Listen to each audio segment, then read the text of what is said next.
okay? So we studied trying, begging for help, begging for help. The police department couldn't even help us. After they found my baby dead, they couldn't even help us. The bastards! They couldn't even help us. Hey, what's going on, my good people? First and foremost, I want to say happy birthday to Kanika because this was her birthday weekend. And in this video right here, I want to discuss some of the things that came out, some of the information that came out through her mother, Miss Tereasa, because I feel like we've learned a lot from her. And so that's what we're going to do in this video right here. We're going to highlight Miss Tereasa's side of the story. So come on, ride with me. In the beginning of this case, these text messages came out. Y'all remember this text? And it was supposedly between Shamaya and Kanika. Now they wanted us to believe that Kanika got there at 1:13. But at 1:20, Kanika sent a text saying, "I'm ready to go."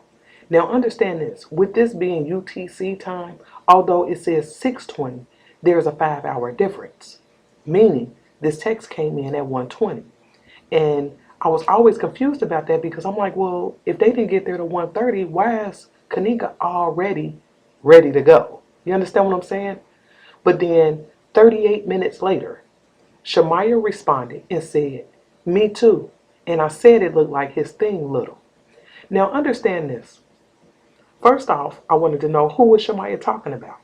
And at one point, Miss Tereasa said that she asked her who was she referring to? What was she referring to in that text? And they gave Miss Tereasa this answer like, "Oh, like I wasn't talking about nobody. I just sent it." I never believed that. And not only that, years ago I told y'all, I said these texts made me feel like these girls were not together at this time. Miss Tereasa came out with this Facebook post recently, and she said that her daughter Kanika was missing when that text was wrote. And I personally, I believe it. But you had some YouTubers who was like, "Oh, nah, she just confused about the UTC time. She don't understand the time difference."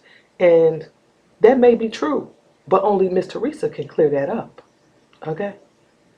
Because as far as I'm concerned, reading the text, like I said before, it already felt like these girls were not together. So Kanika may not have been necessarily missing. Her friends may not have known where she was, but based off of the response in that text message, they knew who she was with. And then not only that, Irene slipped up and said this. The whole party supposed to end, but she didn't make it seem as if it was real. As she was missing. Fuck that. You still partying with us. And then after you say Kanika missing, then Shakara say, "Irene, Kanika really not up in here." I looked around. This damn now 3 o'clock. It's 2 hours later. I'm confused. Yeah, I'm confused too. Because if we listen to Irene, she's telling us that Kanika has been missing since around 1 o'clock. 1:30. Then we got these text messages. Like I said, it's sounding like these girls ain't together. So to me, it all makes sense. And then not only that, remember when the girl spoke with one of the Crown Plaza employees and he didn't know he was being recorded. I know y'all remember this. We're not gonna release no videos, but we gotta investigate this. We gotta see what she had. We gotta rewind all the way back to see who the friends were. Shit, they thought I was with her.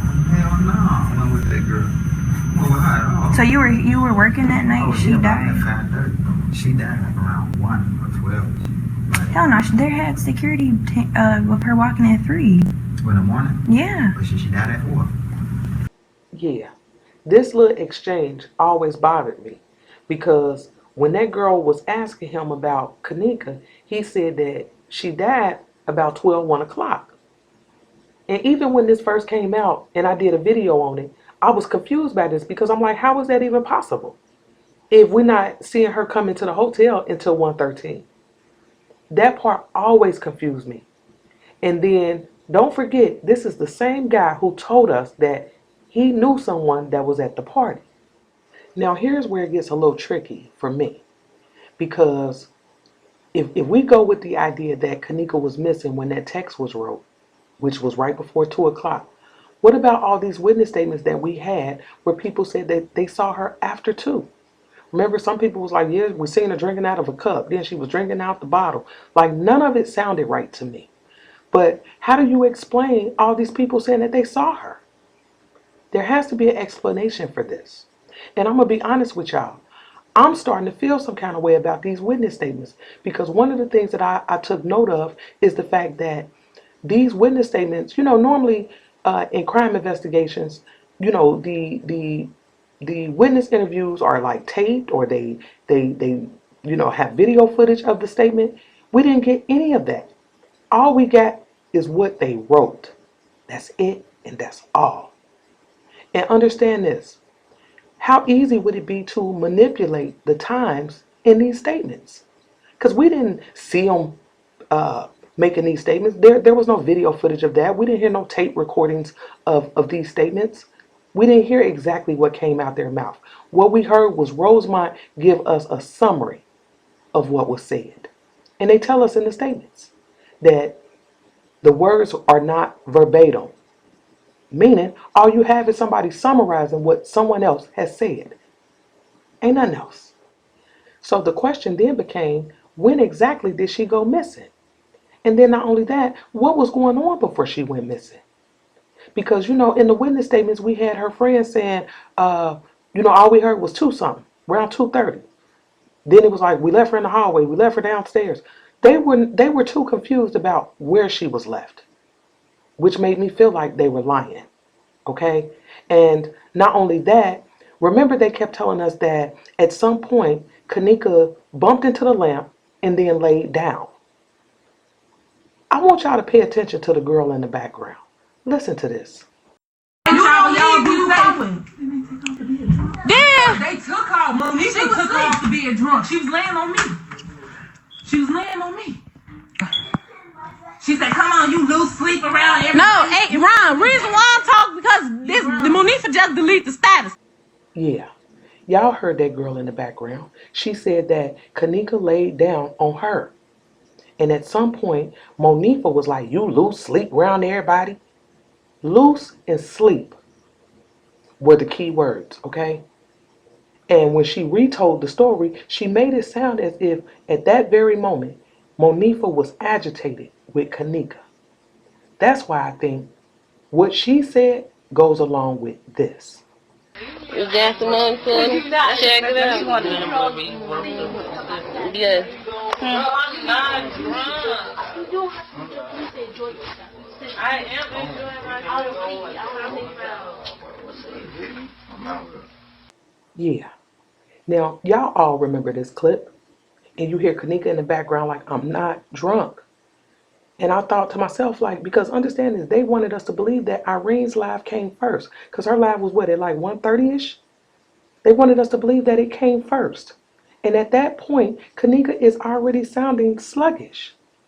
And then don't forget about what that girl said, where she said that Monifa was like, Kanika was being loose and she was asleep. And she's describing a moment where they're about to go. Y'all have to understand that. She's saying that they're about to leave. That's why I think this all goes together. And in this clip, you hear Monifa like, let's go outside. You drunk. Some people thought that they heard Monifa say, Kanika about to come outside. And I'm not really sure about that. But understand this. The key word is outside. I don't care what you heard. We all heard outside. So it sounds to me, at this point, Monifa is trying to get Kanika outside the room. And understand this. Don't forget about what Shamaya said. Now I'm looking at my phone or whatever. I ain't paying attention no more. I feel a feet kick my feet. Now I look up, Kanika gone. Now I ask Irene, where Kanika go? She walked out the room with Monifa. See, that's what I'm saying. It seems like all of this goes together. Starting with that girl talking about Monifa was agitated with Kanika talking about you lose sleep, all this, that, and the other. Then all of a sudden we got Monifa talking about, come on, let's go outside. Now we got Shamaya telling us that at some point Monifa did take Kanika out the room. And Irene and them was under the impression that they were about to go. But if that was the case, why wouldn't they tell Shamaya? We just heard Shamaya say that somebody had to kick her feet for her to even become aware of what was going on around her. And that's when she said she realized Kanika and them was not in the room. And she asked Irene. Irene and them like, oh, Monifa they just left out. It seems like it all goes together. The timing is off. And I've been saying that. And then not only that, remember what Shamaya told us? Damn. Once she walk out the room, Monifa.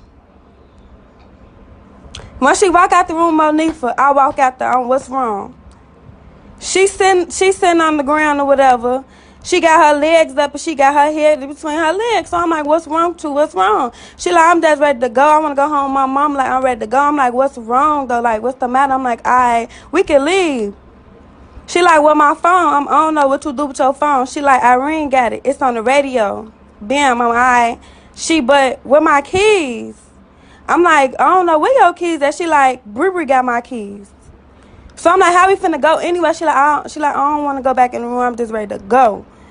So if my timeline is correct, and all of this is going on before 2 a.m., a couple things that Shamaya said stands out to me.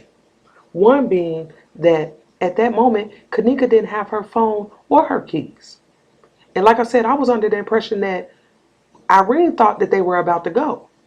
But how in the world did Irene think that when she still had this girl's phone? How? Can somebody explain that to me? And then not only that, they said that Bree had the keys. So at that moment, they're telling us that Bree's not with them.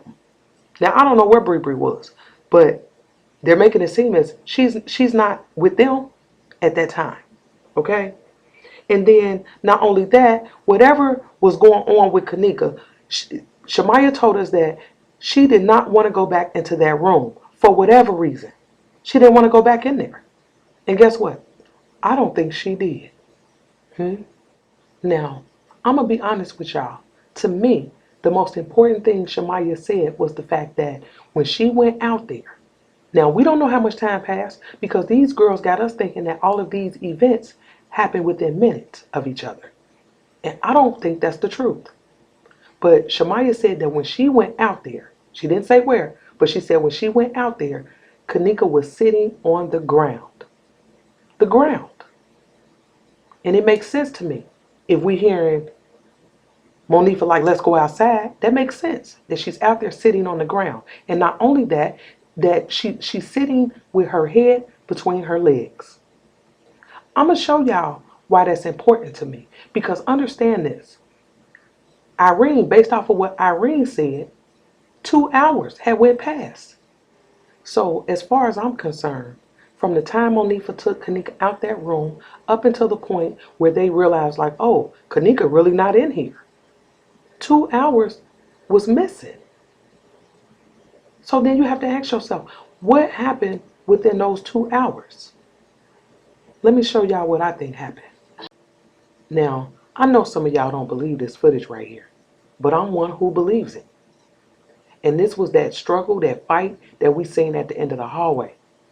My only issue is I don't believe it happened at the end of the hallway, but I believe this is Kanika fighting.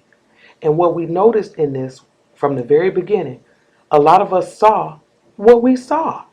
And it looked like somebody who we believe to be Kanika is like on the ground sitting, but there's a struggle going on, like somebody's over top of her, fighting her. So imagine her sitting down, trying to fight these people off of her. She can't get up. And that's probably why her pants was all dirty, her hair was all over her head. They all said it looked like she had been in a fight. Because she was. She was fighting, y'all. And understand this, because I know when I did this video years ago, people came out and they tried to debunk it by using the footage off of Rosemont site. Listen, let me tell you something. If I don't trust the footage, you can't use their footage to sway me. You can't. It's not going to work. Because as far as I'm concerned, it fits. It all makes sense to me. And again, during this fight, Kanika is in a sitting position. So in my mind, all of this happened after Shamaya saw her sitting on the ground. When they walked away from Kanika, they left her alone. And I honestly believe they left her outside. 911, where's the address of your emergency? Yes, I'm at the Crown Plaza at O'Hare Airport, and I was calling because my daughter came to to a party here last night, a gathering with her friends, and now her friends, they say that they left on the front of the hotel, and she's not able to be found now. Yeah. So understand this. This is the very first story that these girls told. And they told it to her mama. And they told Miss Tereasa that they left Kanika in front of the hotel. Now, I don't know what changed, but then it went from the front of the hotel to the lobby to the hallway. Why did it change? They said that they went upstairs to get her cell phone. And when they went to get her cell phone, she was standing in the lobby, in the front lobby. And then when they came back down, she wasn't there anymore. See? They told Miss Tereasa that they went upstairs to get her phone. But that ain't what Shamaya just said. When Kanika supposedly sent Shamaya off to get her phone, Shamaya told us that Kanika was sitting on the ground. Y'all heard her. So now all of a sudden, she in the hallway? Nah. It almost feels like they didn't want us to focus on outside. Something went on outside, y'all. I believe it. I'm going to meet y'all in the comments. Let's talk about it. These kids will tell the truth.